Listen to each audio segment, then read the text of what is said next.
Celluloid के सितारे।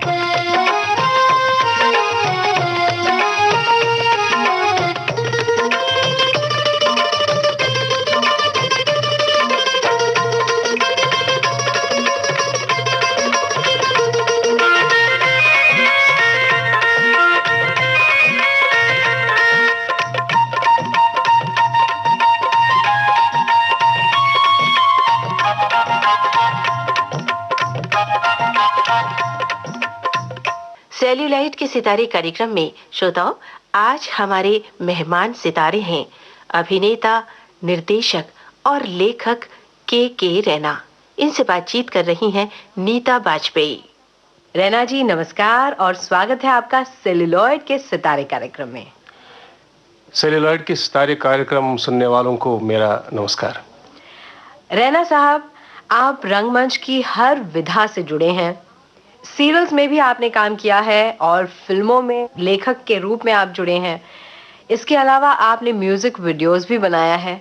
तो ये बताइए कि इतनी सारी मुख्तलिफ विधाओं को आप कैसे मैनेज करते हैं?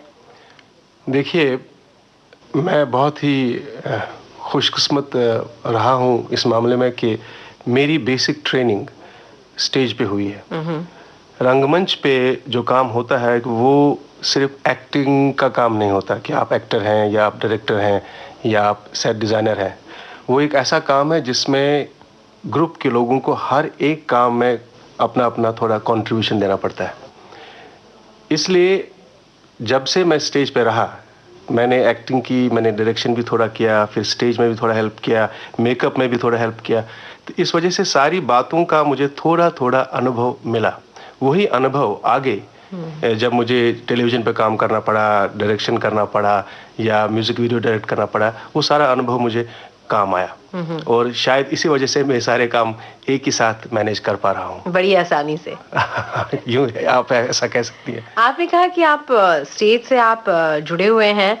आपने एनएसडी से ग्रेजुएशन किया है। जी हाँ। और तो हम ये जानना चाहेंगे, हमारे श्रोताओं को आप ये बताएं कि आपने अपना ये सफ़र यहाँ पे इंडस्ट्री में, फिल्म इंडस्ट्री में, टेलीविजन इंडस्ट्री में या बम्बई में कब और कैसे शुरू किया?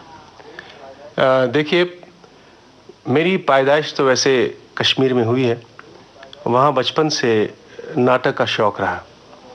नाटक का शौक़ कैसे शुरू हुआ ये मैं कह नहीं सकता। बस ऐसे ही मुझे याद है कि अपने पिताजी के साथ मैं नाटक देखने जाता था और कब ये रोग कहीं लग गया मुझे मैं कह नहीं सकता। हाँ, कुछ एक ऐसी जिज्ञासा हुई कि शायद मैं भी ये काम कर सकता हूँ जो वो लोग स्टेज पे करते हैं। ये बचपन से मेरे दिमाग में था। और उसके बाद मैंने ग्रेजुएशन की, नाटक वहाँ करता रहा और नेशनल स्कूल ऑफ ड्रामा का नाम सुना। वहाँ मैंने अप्लाई किया तो मैं स्कूल पहुँचा, ड्रामा स्कूल। वहाँ 3 साल ट्रेनिंग की तो पता चला मुझे, ये मैं सच कह रहा हूँ आपसे, कि शायद ये काम मेरे लिए नहीं था। क्योंकि नाटक बहुत ही डिमांडिंग प्रोफेशन है। आप जो जैसे लोग कहते हैं कि भाई सब कुछ छोड़ छाड़ के आपको बिल्कुल आत्मसात होना पड़ता है इस काम में। ये एक बिल्कुल एक ऐसी समझिए आप पूजा है जो अगर आपने शुरू की है तो फिर आपको सब कुछ भूलना पड़ता है। लेकिन वक्त गुजर चुका था और मैं 3 साल वहाँ बिता चुका था और कुछ आनंद भी आया था उस ट्रेनिंग में, कुछ सीखा भी था। तो अब पीछे हटना मेरे लिए नामुमकिन था। तो यहाँ से एक अच्छे थिएटर की शुरुआत हुई। इस बीच में नाटक चलते रहे और कुछ हमारे देश के मशहूर जो फिल्म डायरेक्टर्स हैं, गोविंद नहलानी, श्याम बेनेगल, इमरान सेन, इन्होंने मेरा काम स्टेज पे देखा था। तो एक बार गोविंद नहलानी चूँकि अपनी फिल्म विजेता बना रहे थे, उन्होंने मुझे फिल्म में काम करने के लिए बॉम्बे बुलाया। बस वो दिन था कि मैं बम्बई आ गया और उसके बाद वापस दिल्ली या कश्मीर गया नहीं। तब से ये सिलसिला यहाँ फिल्म का, थिएटर का चलता रहा। तो विजेता फिल्म से आपका पहला कदम यहाँ की फिल्म इंडस्ट्री पर पड़ा? जी हाँ, विजेता कह सकते हैं आप। इसका मतलब ये हुआ कि आप जब बम्बई आए तो आपका बहुत ही अच्छी तरीके से स्वागत किया गया, या उसके बाद भी आपको स्ट्रगल करनी पड़ी? स्ट्रगल का जो मैं अब समझ गया हूँ मानी जो यहाँ पे है कि जब भी कोई बाहर से आता है स्ट्रगल करने के लिए, उस तरह से स्ट्रगल मुझे नहीं करना पड़ा, क्योंकि मैं मतलब अपने आप को लकी समझता हूँ कि मैंने जो काम किया था, मुझे पोर्टफोलियो लेके ऑफिस से ऑफिस नहीं जाना पड़ा, क्योंकि मेरा काम लोगों ने देखा था। और उस वक्त एक आर्ट फिल्म्स का दौर चल रहा था, जिसको कभी कभी लोग मिडिल वेव सिनेमा भी कहते हैं। तो वो सारे डायरेक्टर्स मुझे जानते थे, उन्होंने मेरा काम स्टेज पे देखा था। तो जब मैं बॉम्बे आया तो जाहिर है मैं पहले उन्हीं के पास गया कि भाई मैं यहाँ हूँ। तो उन्होंने मुझे कहा कि हाँ हम फिल्म्स बना रहे हैं, आपको हम काम देंगे। तो उन्होंने काम देना शुरू किया। तो उस तरह से वो स्ट्रगल जो आप कह रही हैं मैंने नहीं की। अच्छा ये बताइए, आपने एनएसडी से आपने ग्रेजुएशन किया है, उसके बाद में आपने फिल्मों में काम करना शुरू कर दिया, लेकिन आपने एनएसडी में जब सीखते वक्त आपने जब सीखा था तो मतलब आपको ये लगता था कि ये एक इनबॉर्न टैलेंट होती है या सिखाई जाती है एक्टिंग? देखिए एक्टिंग जो है ना, अगर आप देखें एक्टिंग है क्या, जो हम रोज़मर्रा की ज़िंदगी में हर दिन जो करते हैं वही उसी चीज़ को हम एप कह सकते हैं आप, या एनेक्ट कह सकते हैं आप, करते हैं स्टेज पे चाहे फिल्म पे।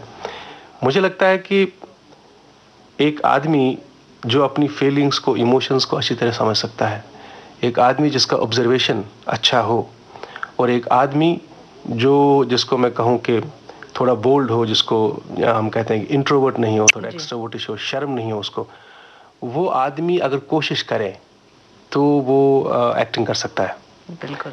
जो आदमी थोड़ा मतलब भयभीत रहे या शर्माए, वो शायद उसको थोड़ा ज़्यादा टाइम लगेगा, क्योंकि स्टेज पे आने का मतलब है कि आपको कभी कभी अपना पार्ट करते वक्त वो कुछ भी करना पड़ता है कि जो शायद आप अपनी निजी ज़िंदगी में पसंद नहीं करेंगे करना।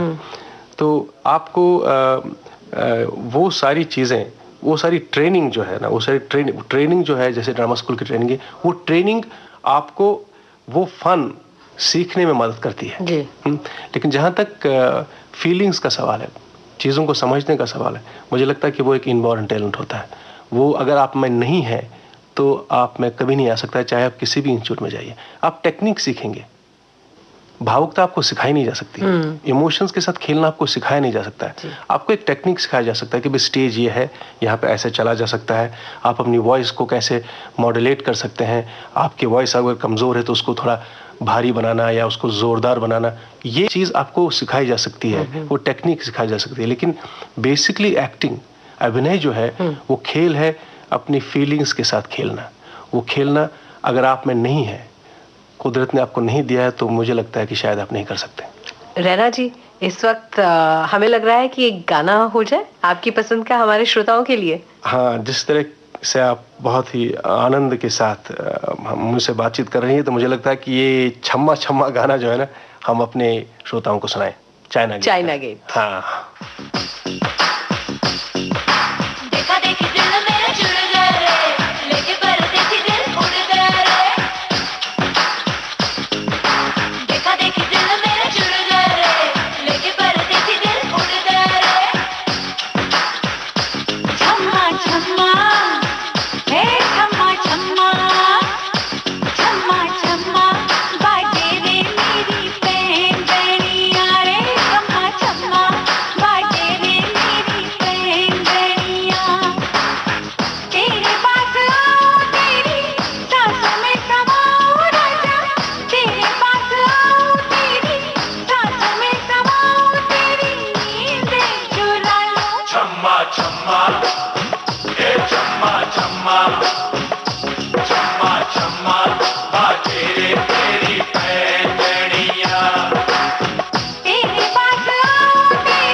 रैना साहब, आपने इतना सुंदर गीत सुनाया हमारे श्रोताओं को, और खास तौर पर जो उर्मिला मातोंडकर के फैंस हैं वो तो बहुत ही खुश हो गए होंगे।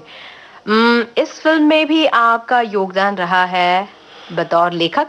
जी हाँ, इस फिल्म का जो स्क्रीन प्ले है वो राजकुमार संतोषी जी, मैंने और अंजुम रजब अली ने लिखा। इस फिल्म के मैंने डायलॉग भी लिखे हैं। तो ये फिल्म हालांकि कमर्शियल टर्म्स में कही जाए तो चली नहीं पिक्चर, लोगों ने शायद फिल्म को उतना पसंद नहीं किया। क्या कारण रहे जो कहा कि ये फिल्म नहीं चली, जबकि इसमें बिग बजट फिल्म थी, बड़े स्टार कास्ट थे, लोकेशंस बहुत अच्छी अच्छी थी, और एक से एक कलाकार जो इसमें बेहतरीन परफॉर्मेंस देने वाले कलाकार थे। देखिए प्रॉब्लम क्या हुआ, ये मैं आपको अब बता रहा हूँ, ताकि उस वक्त तो मुझे समझ नहीं आया था जब हम फिल्म बना रहे थे, लेकिन जब फिल्म देखने के बाद फिल्म को देखा तो लगा कि कहीं बीच में थोड़ा हम भटक गए थे जी। शायद एक कमर्शियल प्रेशर जिसको कहते हैं हम, कि भाई फिल्म चूंकि एक नॉन हीरो फिल्म थी, इसमें बहुत अच्छे एक्टर थे, अभिनेता बहुत अच्छे थे इसमें सारे, चाहे नसीरुद्दीन शाह थे, ओमपुरी थे, कुलभूषण खरबंदा थे, डैनी थे, काफ़ी अच्छे वो, मतलब इसमें शाहरुख खान और सलमान खान हीरो नहीं थे, it was not a hero based film, तो काफ़ी अच्छे एक्टर थे। तो हमने ये सोचा ही था कि हम एक एक्सपेरिमेंट किया जाए हिंदुस्तान में कि जहाँ पे एक अच्छे अभिनेताओं के साथ एक फिल्म बनाई जाए, कमर्शियल फिल्म बनाई जाए। फिल्म अच्छी थी, लेकिन इंटरवल के बाद मुझे लगा कि हमारा स्क्रीन प्ले थोड़ा सा मतलब भटक गया, हम उसको टाइट नहीं कर पाए, काफ़ी उसमें लूज एंड्स थे, जो कि बाद में हमको समझ में आए फिल्म देखने के बाद। इस वजह से शायद लोगों को फिल्म पसंद नहीं आई। अदरवाइज मैं अभी भी मानता हूँ कि बहुत अच्छी परफॉर्मेंसेस थी, अच्छा म्यूजिक था, जैसा आपने कहा, बहुत अच्छी लोकेशंस थी। और सबसे बड़ा वीक पॉइंट जो मुझे लगता है कि जो विलन था फिल्म का, जगीरा, जो कि एक नया लड़का नेशनल स्कूल ऑफ ड्रामा से आया था, उसको हमने बनाया था, उसको लोगों ने एक्सेप्ट नहीं किया। मुकेश तिवारी को एक्सेप्ट नहीं किया, तो वो मुझे लगता है बहुत बड़ी वीकनेस रही पिक्चर की। ये रिस्क आर्टिस्ट का हमेशा होता है। देखिए, जब भी एक नया आर्टिस्ट पर्दे पे आता है, तो अगर उस बेचारे को मालूम नहीं होता कि वो कैसी फिल्म, किस तरह का स्ट्रक्चर, किस तरह का अप्रोच डायरेक्टर ले रहा है, वो आता है फिल्म में, उसको कहानी अच्छी लगती है या अपना कैरेक्टर अच्छा लगता है, लेकिन डायरेक्टर पिच कैसे कर रहा है फिल्म को, वो एक्टर को उस वक्त समझ नहीं आता है। वो तो in the process of film making उसको आहिस्ता आहिस्ता समझ में आने लगता है। तो वो उसको रिस्क है कि अगर बाद में by the end of the film लोगों को लगे कि अरे यार ये तो उसकी कॉपी है, ये तो उसने, तो नेचुरली कंपैरिजन होना शुरू हो जाता है। तो उस कंपैरिजन में कभी कभी एक्टर मात भी खाता है। तो मुझे लगता है कि मुकेश तिवारी के साथ इस फिल्म में यही हुआ। रैना साहब, आप लेखक के साथ साथ आप एक डायरेक्टर भी हैं, निर्देशक भी हैं जी। तो जब आप किसी फिल्म के लिए आप लिखते रहे हैं, और जब आपको सीन, स्क्रीन प्ले आपको अपने डायरेक्टर को समझाना होता है, तो आपके अंदर का निर्देशक उजागर नहीं होता है?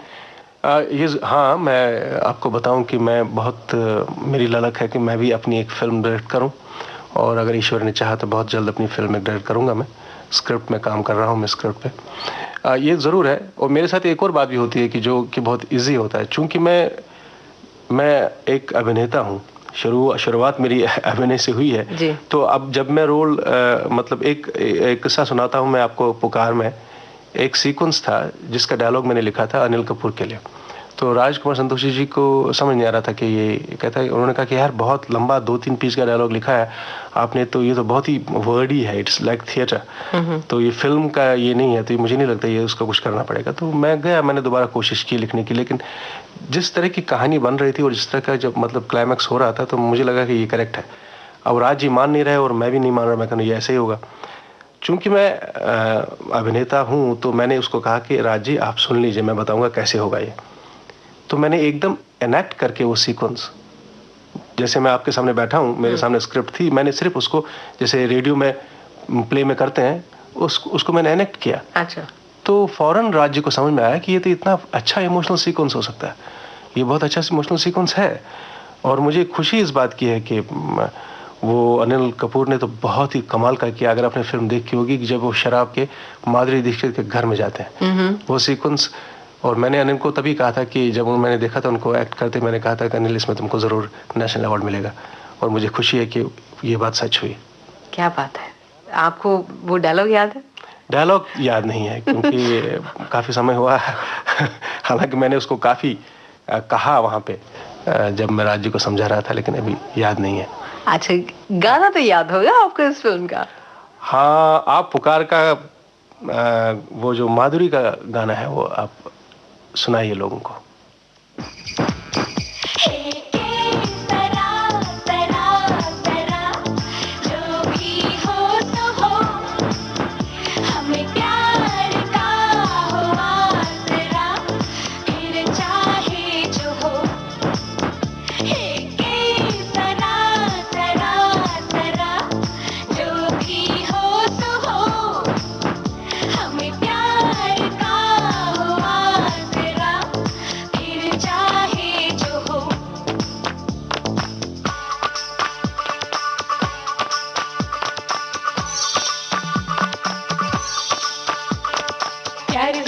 प्यार हर खुशी, प्यार जिसने पाया है वही दिल फूल जैसा खिला।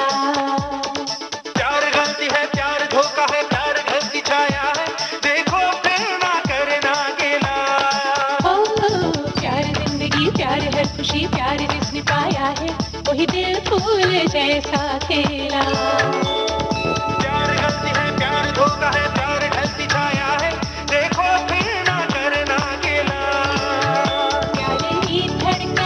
की कहानी है, प्यार है हंसी दास्तां। प्यार अश्कों की नेता निशानी है, प्यार में है चैन कहाँ। प्यार की बात जिसने न मानी है उसकी ना तो जमी है ना है आसमां। ना जमाना बात माना, कभी किसी से ना प्यार करना।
प्यार है उत्तर दक्षिण, यहाँ है प्यार ही हर दिशा। प्यार रोग है, प्यार दर्द है, प्यार तोड़े दिल एक दिन, यही है प्यार का सिलसिला। प्यार से ही तो रंगीन जीवन है, प्यार से ही दिल है जवान। प्यार कांटों का जैसे कोई बन है, प्यार से ही गम का सामान। प्यार से जाने क्यों तुमको उलझन है, प्यार तो सारी दुनिया पे है मेहरबान। ना जमाना, ना जमाना, ना जमाना।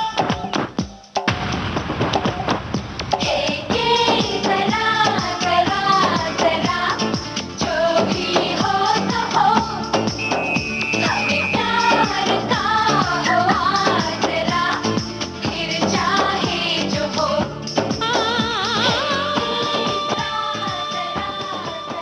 रैना साहब, अब थोड़ी सी मैं बात करना चाहूंगी, लेखन की तो बात हम कर ही रहे हैं, साथ ही साथ आपकी जो एक्टिंग की थी, क्योंकि हर इंसान जो बम्बई आता है मीडिया के साथ जुड़ने के लिए वो कलाकार बनने ही आता है। तो आप रंगमंच, सीरियल और फिल्म्स, ये तीनों विधाओं में आप जब कि जुड़े हुए हैं, तो एक्टिंग में हमें ये बताइए कि क्या फर्क होता है तीनों में और आप अपने आप को कैसे एडजस्ट करते हैं? देखिए, जैसे कि मैंने पहले कहा कि एक्टिंग तो अपनी इमोशंस के साथ खेलने का एक खेल है जी। तो एक्टिंग में कोई फर्क नहीं होता। अभिनय अभिनय ही है, चाहे वो आप स्टेज पे करें चाहे आप वो टेलीविज़न के लिए करें या फिल्म के लिए करें। मतलब मेरे कहने का मतलब है, अगर एक प्रेम प्रसंग का सीक्वेंस है, हाँ, तो जैसे जहाँ पे एक लड़का या एक लड़की या एक मर्द या एक औरत आपस में प्रेम की बात करते हैं, वो बात में अगर वो स्टेज पे करेंगे तो वो वही बात करेंगे, चाहे वो फिल्म कैमरा के सामने करेंगे वही बात करेंगे, या फिर टेलीविज़न के लिए भी वही बात करेंगे। और अगर वो ये एक दूसरे को ये कहना चाहते हैं कि मैं तुमसे बहुत प्यार करता हूँ, मैं सच में तुम्हें प्यार करता हूँ, हम जिंदगी भर एक साथ रहेंगे, वो फीलिंग तो सिर्फ इसलिए कि सामने कैमरा है या सामने कैमरा नहीं है बदलेगी नहीं। अगर उस फीलिंग में ऑनेस्टी है तो बेसिकली एक्टिंग जो है, एक्टिंग है, वो हर मतलब मीडियम में एक्टर एक्टिंग ही करता है। ये ज़रूर है कि मीडियम की अपनी एक लिमिटेशन होती है, मीडियम की अपनी एक अच्छाई होती है या बुराई होती है, उसके साथ हमको एडजस्ट करना पड़ता है। जैसे कि मैं बताऊं आपको कि हमको मालूम है कि मैं स्टेज पे काम करता हूं, मैं वही रोमांटिक सीक्वेंस कर रहा हूं, तो मैं थोड़ा शायद मुझे देखना है कि मेरा कौन सा एस्पेक्ट एक्टर का यहाँ पे प्रेडोमिनेंटली यानी ज़्यादा मैं इस्तेमाल कर सकता हूँ। तो स्टेज पे ज़्यादा इस्तेमाल जो होता है वो वॉइस का होता है। जैसे आपके रेडियो में हम इस वक्त बात कर रहे हैं, तो रेडियो में सबसे ज़्यादा तो आपका एक्सप्रेशन, मेरा एक्सप्रेशन तो लोग देख नहीं रहे हैं, सिर्फ आवाज़ से ही हम कम्युनिकेट करते हैं जी। सिमिलरली स्टेज पे भी चूंकि ऑडियंस 300, 400, 800, 1000 तक होती है, तो पहले 1-2 जो रोज होते हैं उनमें लोग शायद आपका चेहरा देख सकते हैं, कि 8वें 9वें चेहरे मतलब रो के बाद तो आपका चेहरा ठीक से देख नहीं पाएंगे लोग। तो सबसे अहम चीज़ वहाँ पे होती है कि आपकी वॉइस कितनी अच्छी है, आपका वॉइस का थ्रो कितना अच्छा है, तो वही इमोशन को थोड़ा आप मतलब ब्रॉडर करके बोलते हैं। कैमरा के सामने आपको वो सब नहीं करना पड़ता है, कि आप जितना नेचुरल है उतना अच्छा है। तो क्या होता है कि एक्टर को सिर्फ कुछ दिन लगते हैं मतलब मीडियम को समझने के लिए। मुझे मालूम है कि जैसे कि अभी मैं जाऊंगा प्ले करने जाऊंगा, मुझे मालूम है कि मेरा जो इम्पोर्टेंट एलिमेंट है एक्टर का वो इस वक्त वॉइस है, और वॉइस के थ्रू मुझे कम्युनिकेट करना है। और मुझे कैमरा के सामने पूरी बॉडी है, कैमरा कहीं भी जा सकता है, मतलब मुझे कैमरा के नज़दीक नहीं, दर्शक के नज़दीक नहीं जाना है, कैमरा मेरे नज़दीक आ रहा है, ये डिफरेंस है। तो इन टेक्निक को समझने के लिए एक्टर को ज़्यादा दिक्कत नहीं होती है। बिल्कुल मुझे लगता है कि जो मेरा अपना अनुभव है, जैसे मैंने स्टेज से मैं टेलीविज़न में गया, टेलीविज़न से फिर मैं फिल्म में गया, तो ऐसा कोई ज़्यादा प्रॉब्लम नहीं हुआ। इनफैक्ट थिएटर जो है, अगर आप थिएटर से शुरू करते हैं तो आपको एक वॉइस कंट्रोल काफ़ी अच्छा आता है, तो वो इवेंचुअली आपको फिल्म में और टेलीविज़न में बहुत हेल्प करता है। जी जी। आपका थिएटर ग्रुप है सुननाई जी, और उसके तहत आपने बहुत सारे नाटकों का मंचन किया है। जी हाँ। तो उनमें से आजकल आप कौन से प्लेस कर रहे हैं? अभी आजकल हमारा जो नाटक जो चल रहा है, जिसका हमने अभी 86th शो किया, वो था जमीला बाई कलाली। और अभी नया प्ले जो मैंने किया था उसका नाम है गूंज। बहुत अच्छा नाटक है ये एक ग्रैंडफादर और ग्रैंड डॉटर की रिश्ते की कहानी है। और मुझे ये एक्चुअली एक अफ्रीका के बहुत फेमस प्ले राइट है अथल फोगाट, उनका लिखा हुआ प्ले है, उसको इला अरुण जी ने अडेप्ट किया है यहाँ पे गूंज के नाम से। अच्छा। प्ले मुझे इसलिए अच्छा लगता है क्योंकि आजकल जो हमारा समाज है जहाँ पे कि मतलब रिलेशनशिप्स ब्रेक हो रही हैं, मतलब एक फैमिली यूनिट जो होता था वो ब्रेक होता जा रहा है, मतलब उसके अपने अपने कारण, अपने अपने वजह हैं, जहाँ पे हम रिश्ते नाते सब भूल रहे हैं। तो ऐसी सिचुएशन में एक ग्रैंडफादर और एक ग्रैंड डॉटर का, जहाँ पे वो लोग जो उनकी जो फीलिंग्स है, उनका जो इमोशनल कांटेक्ट आपस में है, तो वो जो कहानी है कि वो एक दूसरे को प्यार करते हैं, और कैसे एक लड़की है वो पॉप सिंगर बनना चाहती है, उसकी इच्छाएं हैं, उसके पास ड्रीम है, एम्बिशन है, और वो गांव छोड़ के शहर जाना चाहती है। और ये जो ग्रैंडफादर है वो डरा हुआ है क्योंकि अपनी ग्रैंड डॉटर को बहुत प्यार करता है, उसके पास और कुछ नहीं है ज़िंदगी में उसके बाद, और साथ ही साथ उसको ये डर है कि उसको लगता है कि इस आजकल के संसार में जब शहर में जाएगी तो ये भटक जाएगी, लोग उसको मतलब परेशान करेंगे, गुमराह करेंगे, कैसे अपने आप को संभाल पाएगी। कि और इससे क्या होता है कि दो वैल्यूज़, दो जनरेशन्स के वैल्यूज़ की एक टकराहट या कॉन्ट्रडिक्शन या कॉन्फ्लिक्ट कहिए आप उसको, लेकिन दोनों एक दूसरे से जुड़े हैं। मतलब लड़की बहुत स्ट्रांग है, आजकल की लड़की है वो, जो कि अपने एम्बिशन के लिए अडिग है, वो करना चाहती है, बनना चाहती है कुछ, लेकिन साथ ही साथ वो ऐसा नहीं है कि वो अपने ग्रैंडफादर को नेग्लेक्ट करना चाहती है। तो कैसे ये दोनों पीढ़ियाँ या दोनों जो पात्र हैं हमारे, कैसे अपने कॉन्फ्लिक्ट को सॉल्व करते हैं, कैसे एक अपना ब्रिज बनाते हैं जिससे ग्रैंडफादर भी खुश रहते हैं और लड़की भी अपना ड्रीम मतलब पूरा करने के लिए आगे बढ़ जाती है। अच्छा। तो मुझे लगता है कि आजकल के ज़माने में जहाँ जबकि लोग अपने बच्चों को अमेरिका बाहर इधर उधर भेजते हैं और फिर बाद में बहुत लोनली महसूस करते हैं, उनके लिए और सब बच्चों के लिए, यंगर जनरेशन के लिए प्ले बहुत ही महत्वपूर्ण है। हम आपको इस नाटक के लिए बहुत बहुत शुभकामनाएं देंगे। धन्यवाद। और आगे बात को बढ़ाने से पहले आपकी पसंद का अगला गीत भी सुनना चाहेंगे। अगला गाना जो है वो फिल्म लगान का, जो कि फिल्म में ग्रेसी सिंह और आमिर खान ने गाया है, मधुबन में। मधुबन में जो कन्हैया किसी गोपी से मिले, कभी मुस्काए कभी छेड़े कभी बात करे, राधा कैसे न जले, राधा कैसे न जले, आग तन मन में लगे, राधा कैसे न जले, राधा कैसे न जले। मधुबन में भले कान्हा किसी गोपी से मिले, मन में तो राधा के ही प्रेम के हैं फूल खिले, किस लिए राधा जले, किस लिए राधा जले, बिना सोचे समझे, किस लिए राधा जले, किस लिए राधा जले।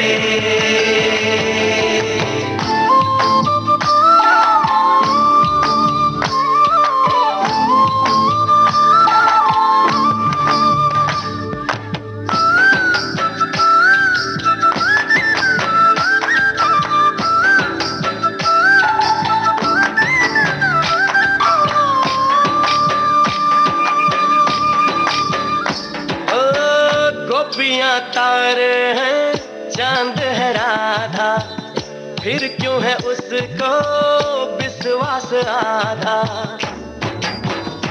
ओ गोपियां तारे हैं चांद है राधा, फिर क्यों है उसको विश्वास आधा। कान्हा जी का जो सदा इधर उधर ध्यान रहे, राधा बेचारी को फिर अपने पे क्या गोपियां आनी जानी है, राधा तो मन की रानी है, गोपियां आनी जानी है, राधा तो मन की रानी है। सांझ सखारे जमुना किनारे, राधा राधा ही कान्हा पुकारे। ओए होए ओए होए, बाहों के हार जो डाले कोई कान्हा के गले, राधा कैसे न जले, राधा कैसे न जले, आग तन मन में लगे, राधा कैसे न जले, राधा कैसे न जले। राधे दे राधे दे राधे दे दे ना, राधे दे राधे दे राधे दे दे ना, राधे दे राधे दे राधे दे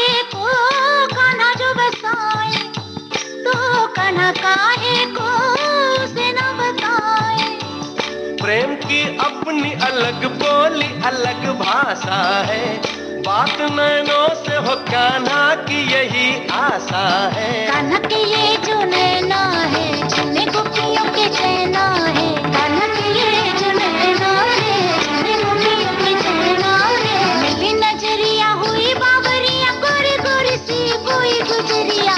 कान्हा का प्यार किसी गोपी के मन में जो पले, किस लिए राधा जले, राधा जले, राधा जले, राधा कैसे न जले, किस लिए राधा जले, राधा कैसे न जले, किस लिए राधा जले, किस लिए राधा जले, राधा कैसे न जले, किस लिए राधा जले, किस लिए राधा जले।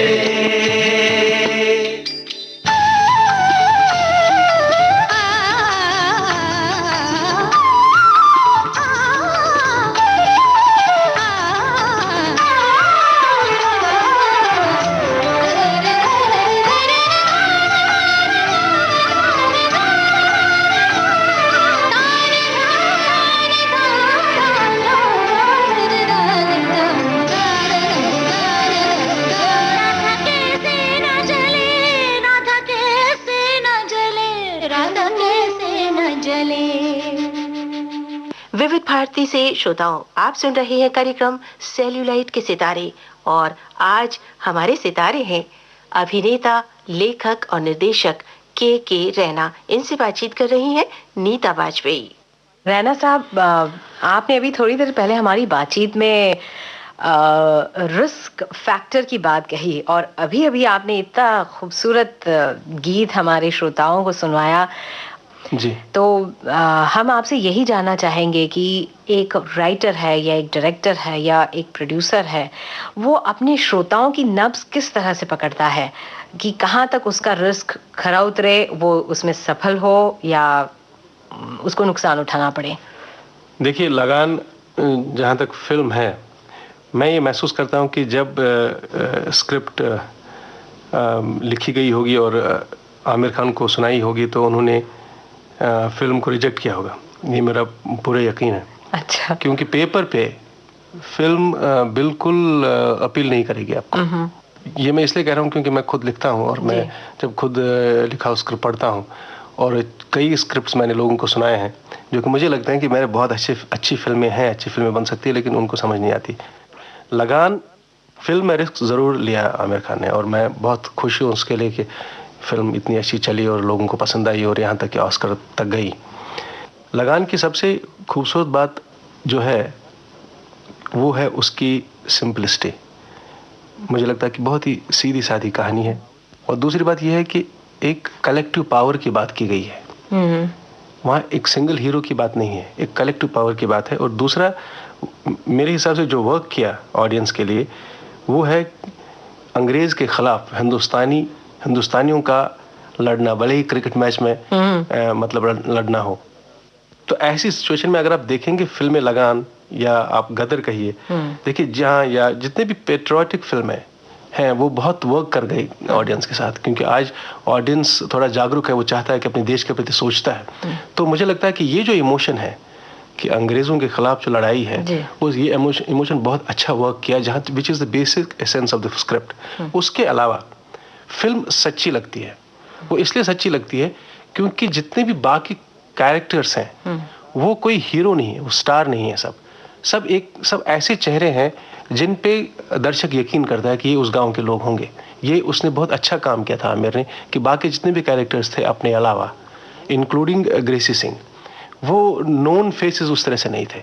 तो मैं हमेशा मानता हूं कि जब आप इस तरह की एक रियलिस्टिक फिल्म का बनाने की कोशिश करते हैं, एक रियलिस्टिक बेस जिसकी हो फिल्म की, तो उसमें कैरेक्टर्स जब आप कास्टिंग करते हैं तो वो रियल दिखने चाहिए ऑडियंस को, तो वो बहुत वर्क करता है।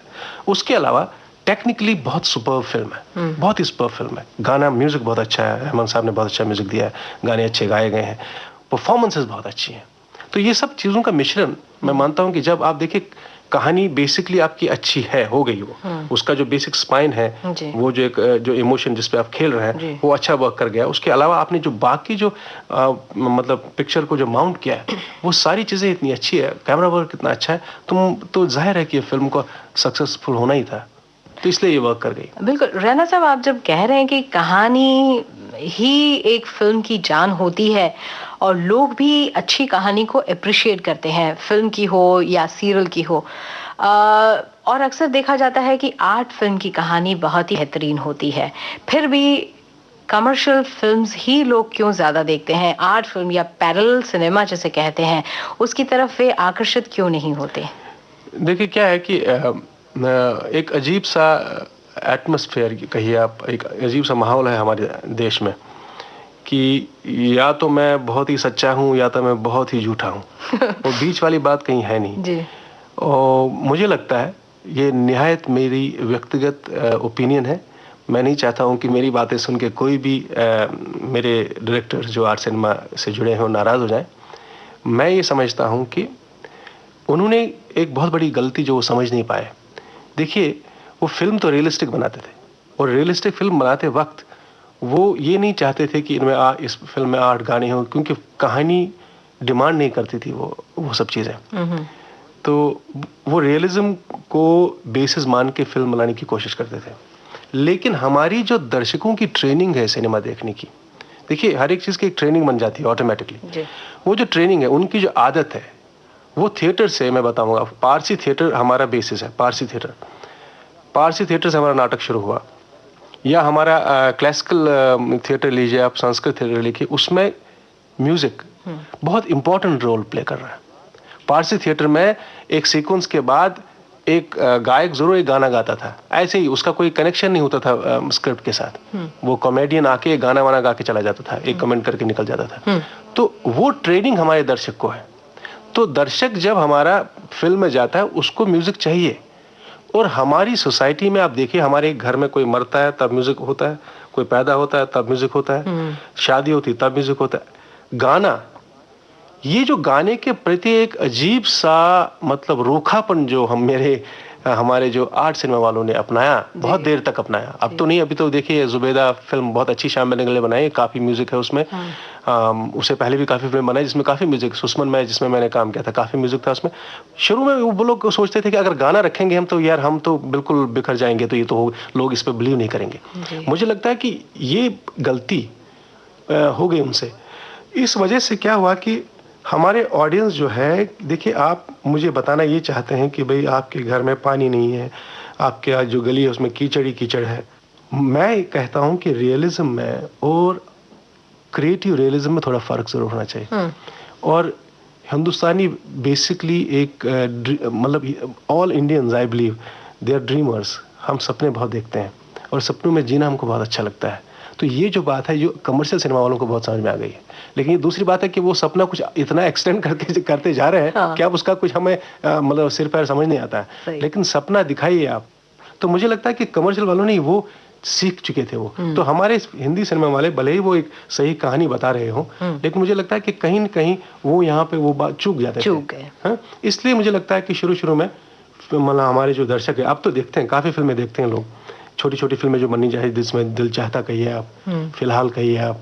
ये नए जो लड़के हमारे हैं, उन्होंने एक नया ट्रेंड बनाया है जहाँ पे वो आर्ट और कमर्शियल सिनेमा को उन्होंने कंबाइन करने की कोशिश, बैलेंस करने की कोशिश की, और लोग देखते हैं और अच्छे लगती है लोगों को फिल्में। रैना साहब, इस मोड़ पे हम चूकेंगे नहीं, एक गाना जरूर सुनेंगे। तो चूंकि हमने अभी दिल चाहता है की बात की, तो मैं चाहता हूँ कि हमारे श्रोताओं को आप दिल चाहता का ये गाना सुना लीजिए। जरूर। दिल चाहता है, दिल चाहता है, दिल चाहता है, कभी न बीते चमकीले दिन। दिल चाहता है हम ना रहे कभी यारों के बिन। दिन दिन भर हो प्यारी बातें, झूमे शामें गाए रातें, मस्ती में रहे डूबा डूबा हमेशा समा। हमको राहों में यूं ही मिलती रहे खुशियाँ। दिल चाहता है कभी ना बीते चमकीले दिन। दिल चाहता है हम ना रहे कभी यारों के बिन। चमकाते हैं, चिलमिलाते हैं अपने रास्ते, ये खुशी रहे, रोशनी रहे अपने वास्ते। चमकाते हैं, चिलमिलाते हैं अपने रास्ते, ये खुशी रहे, रोशनी रहे अपने वास्ते।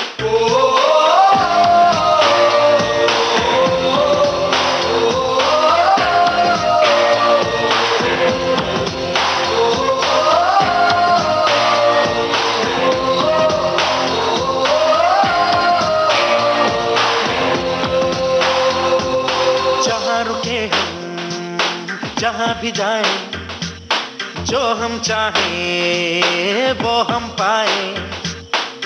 मस्ती में रहे डूबा डूबा हमेशा समा।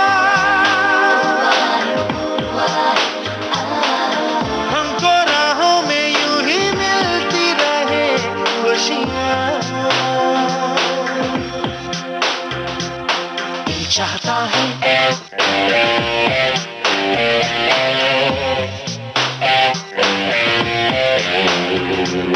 दिल चाहता है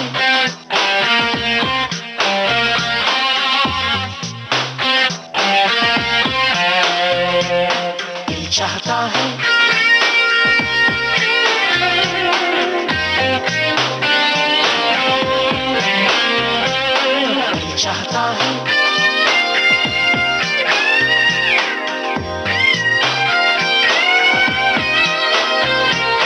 कैसा अजब ये सफर है, सोचो तो हर एक ही बेखबर है। उसको जाना किधर है, जो वक्त आए जाने क्या दिखाए।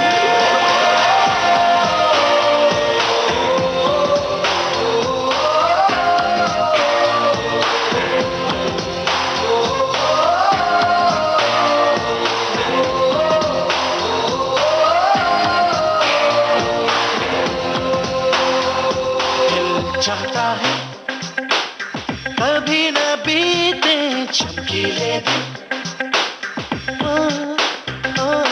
दिल चाहता है हम ना रहे कभी यारों के बिन। दिन दिन भर हो प्यारी बातें, झूमे शामें गाए रातें। मस्ती में रहे डूबा डूबा हमेशा समा। हमको राहों में यूं ही मिलती रहे खुशियाँ। चमकाते हैं चिलमिलाते हैं अपने रास्ते, ये खुशी रहे रोशनी रहे अपने वास्ते। चमकाते हैं चिलमिलाते हैं अपने रास्ते, ये खुशी रहे रोशनी रहे अपने वास्ते।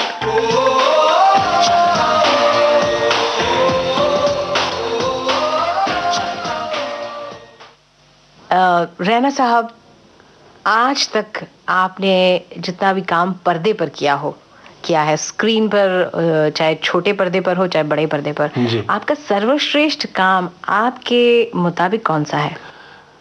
अब चूंकि आपने सवाल किया है और मुझे टेक्निकली जवाब देना चाहिए, तो एक फिल्म थी, उसका नाम था गोदाम, जिसमें मैं और पंडित सत्यदेव दुबे और एक नई लड़की थी, उतनी तीन ही लोग थे उस फिल्म में। मुझे बहुत अच्छी लगती है। बासु चटर्जी के साथ मैंने एक फिल्म की थी, एक रुका हुआ फैसला, काफ़ी लोगों ने देखी टेलीविज़न पे। वो उसमें मुझे काम मेरा बहुत पसंद है। विजेता का काम मुझे बहुत अच्छा लगा, बहुत अच्छा किया मैंने। श्याम बेनेगल के साथ एक फिल्म मैंने की थी, त्रिकाल। बड़ा इंटरेस्टिंग सा कैरेक्टर था उसमें। आई वाज प्लेइंग, मैं नीना गुप्ता के पिताजी का रोल कर रहा था उसमें, उस फिल्म में, जिसके डेंचर जो है हमेशा गिरते रहते हैं जब वो गुस्सा होता है। हाँ। तो इस तरह काफ़ी है फिल्में। ये फिल्में मुझे काफ़ी याद है और मुझे बहुत अच्छी लगी हैं। कमर्शियल फिल्म्स में मैंने अभी एक कमर्शियल फिल्म की मिस्टर बच्चन के साथ, अक्स में मैंने मनोज बाजपेयी के बड़े भाई का रोल किया, कि जो कि ऑटिस्ट है। ऑटिज्म एक ऐसी बीमारी है कि जिसमें बच्चा, आपकी उम्र भले ही 40 साल 45 साल की हो, लेकिन आपका दिमाग 5 या 6 साल या 7 साल के बच्चे जैसा होता है। और आप अपनी सराउंडिंग्स के चारों तरफ आप जो कुछ भी है आप उसके साथ रिलेट नहीं करते हैं। मतलब आप मेंटली मैच्योर नहीं होते, फिजिकली मैच्योर हो जाते हैं। इसको एक्सप्लेन करना बहुत डिफिकल्ट है। ऑटिज्म में ये होता है कि आप रिलेट ही नहीं कर पाते हैं, बिकॉज देयर यू कांट, जैसे कि वो ऐसा, अगर वो आदमी टेबल पे चलेगा तो आपके ऐसे सीधा जाएगा, उसको समझ नहीं आएगा कि ये ह्यूमन बीइंग है, कि उसको मुझे छूना नहीं, अदर वो फीलिंग नहीं होती। It's not only mentally retarded नहीं है, और कुछ भी है जो कि मैं I can't explain to you, but वो रोल मैंने किया था, मैंने काफ़ी एंजॉय किया उस रोल को करते हुए। घातक वाज क्वाइट नाइस, बहुत अच्छा काम था। मेमोरेबल परफॉर्मेंसेस की बात आप कहेंगे तो 3 फिल्में मैं कहूँगा। एक पहली फिल्म जो मैंने की थी, जिसका मैंने आपसे जिक्र किया था जब हम बाहर बात कर रहे थे, प्रतिशोध। मुझे लगता है मेरा बहुत अच्छा काम रहा। गोदाम जैसे मैंने अब कहा, और रुका फैसला, ये काफ़ी अच्छी फिल्म है। आपने श्याम बेनेगल जी के साथ television serial discovery of India में भी काम किया है। श्याम जी के साथ तो मैंने जो भी काम किया वो बहुत अच्छा है। श्याम बेनेगल, गोविंद निहलानी, ये और मृणाल सेन कुछ ऐसे डायरेक्टर्स हैं जिनकी वजह से मैं आज हूँ, और अगर मैंने कुछ सीखा है तो इन लोगों से सीखा है। मैंने इन लोगों के साथ जो भी काम किया है कि वो बहुत ही अच्छा एक्सपीरियंस रहा मेरे लिए, बहुत अच्छा काम रहा। श्याम जी के साथ मैंने, आपने कहा डिस्कवरी ऑफ इंडिया किया, मैंने यात्रा, मैंने सीरियल किया। गोविंद निहलानी के साथ आघात की पिक्चर बहुत अच्छी थी। और सीरियल्स में अगर मुझे कोई सीरियल अच्छा लगता है तो मुझे लगता है कि जीवन रेखा एक सीरियल था जिसमें मैंने डॉक्टर का रोल किया था, और अमीर खुसरो, ये 2 सीरियल्स काफ़ी अच्छे हैं। जो मैं I am proud of them कि मैंने ऐसे सीरियल्स में काम किया। अगला गीत कौन सा आप सुनवाएंगे? अगला गीत हम सुनाएंगे आपको, हाँ वो भी एक पुराना गाना है, फिल्म है असली नकली। उसमें देवन साहब ने ये गाना गाया था, तुझे जीवन की डोर से बांध लिया है। तो मैं चाहता हूँ कि आप वो गाना श्रोताओं को सुनाएं। बहुत खूबसूरत गीत है। तुझे जीवन की डोर से बांध लिया है तेरे जुल्मों सितम सर आंखों पर। मैंने बदले में प्यार दिया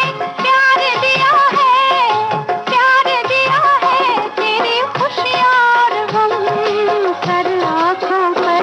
तुझे जीवन की डोर से बांध लिया है तेरे जुल्मों सितम सर आकर।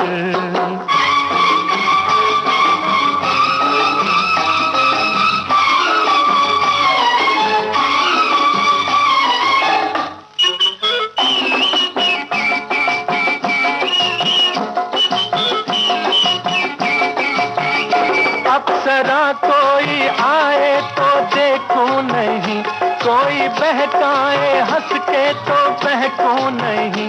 अप्सरा कोई आए तो देखूं नहीं, हो कोई बहकाए हंस के तो बहकूं नहीं। तोरे मतवारे नैनों ने जादू किया, हो तोरे मतवारे नैनों ने जादू किया। तेरी उल्फत सनम सर आंखों पर। मैंने बदले में प्यार दिया है तेरी खुशियाँ और गम सर आंखों पर।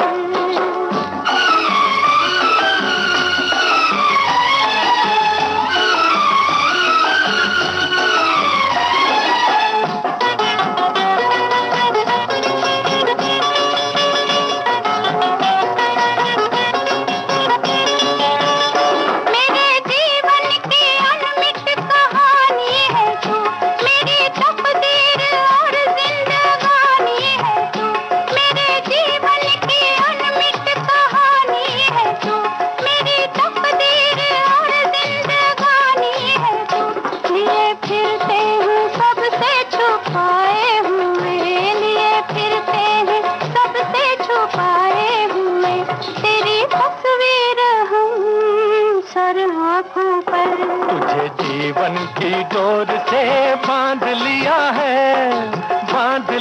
है तेरे जुल्मों सितम सर आंखों पर। तुझे जीवन की डोर से बांध लिया है तेरे जुल्मों सितम सर आंखों पर। अच्छा ये बताइए, इसके अलावा आपकी एक्टिंग, लेखन, निर्देशन के अलावा क्या क्या शौक रहे हैं? शौक मेरे, एक तो मैं क्रिकेट का बहुत शौकीन हूँ, क्रिकेट मैच बहुत देखता हूँ और जिस बात पे बहुत झगड़ा होता है घर पे कि जब भी कोई मतलब सड़ा सा टीम मैच भी होता है तो मैं क्रिकेट मतलब टीवी के सामने बैठता हूँ। मतलब स्पोर्ट्स का काफ़ी शौकीन रहा हूँ मैं। और पढ़ने का काफ़ी शौक है। और लिखने का भी शौक है, तभी तो मैं स्क्रीन प्ले और राइटिंग में हूँ। ये शौक है। खाना बनाने का काफ़ी शौक है।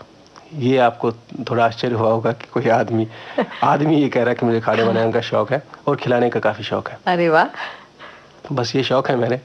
आप आज जिस मुकाम पर खड़े हैं, क्या मुतमईन है उससे, आपने जो पाया है?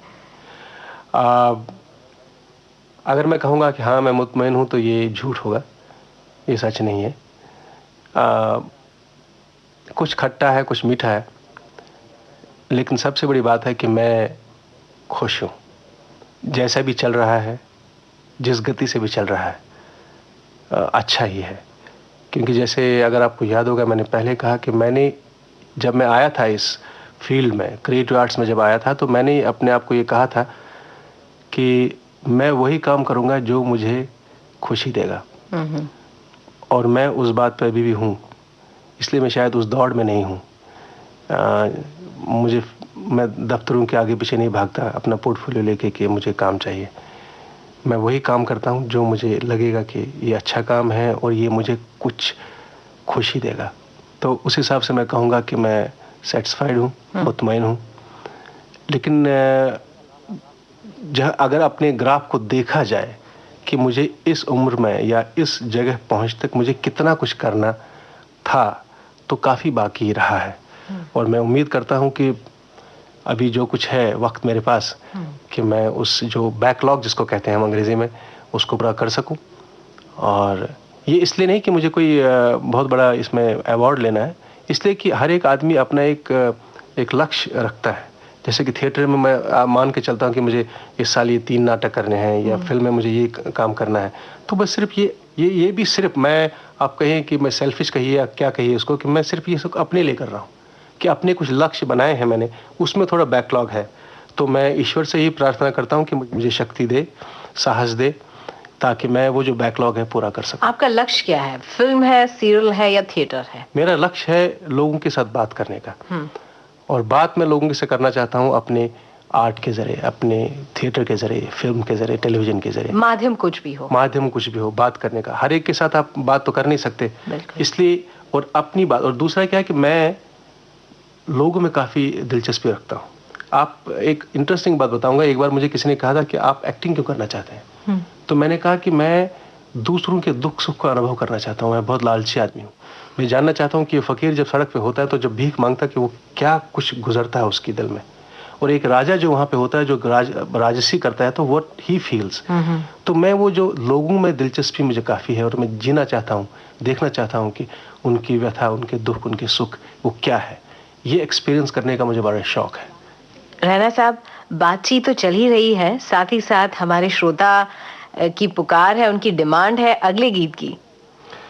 अगला गीत जो मैं चाहूँगा वो आप गाना, एक फिल्म थी गाइड, उसमें एक गाना है जो कि वहीदा रहमान जी गाती हैं।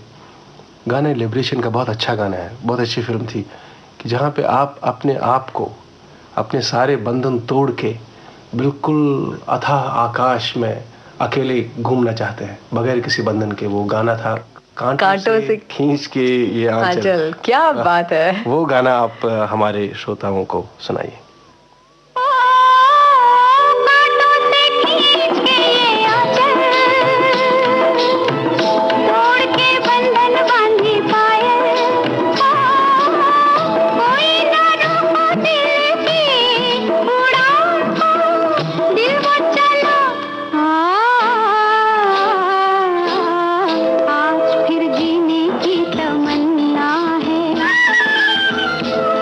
फिर मरने का ही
के रैना साहब, आज सेल्यूलॉइड के सितारे कार्यक्रम में आपने अपने जिंदगी के अनुभव को, उनके उतार को, उनके चढ़ाव को हमारे श्रोताओं के साथ, हमारे सुनने वालों के साथ इतने अच्छे तरीके से उन्हें बताया। गीत संगीत के साथ उसके जरिए आपका हमारे स्टूडियो में विविध भारती की तरफ से, मैं नीता बाजपेयी अपनी तरफ से बहुत बहुत शुक्रिया अदा करती हूँ। धन्यवाद। धन्यवाद, थैंक यू। सेल्यूलाइट के सितारे कार्यक्रम में श्रोताओं, आज हमने आपकी मुलाकात करवाई अभिनेता, लेखक और निर्देशक के रैना से। इनसे बातचीत कर रही थी नीता बाजपेयी। कार्यक्रम में प्रस्तुति सहयोग रमेश गोखले का था और विविध भारती की ओर से इस कार्यक्रम को आपकी सेवा में प्रस्तुत किया शकुंतला पंडित ने। सेल्यूलॉइड के सितारे।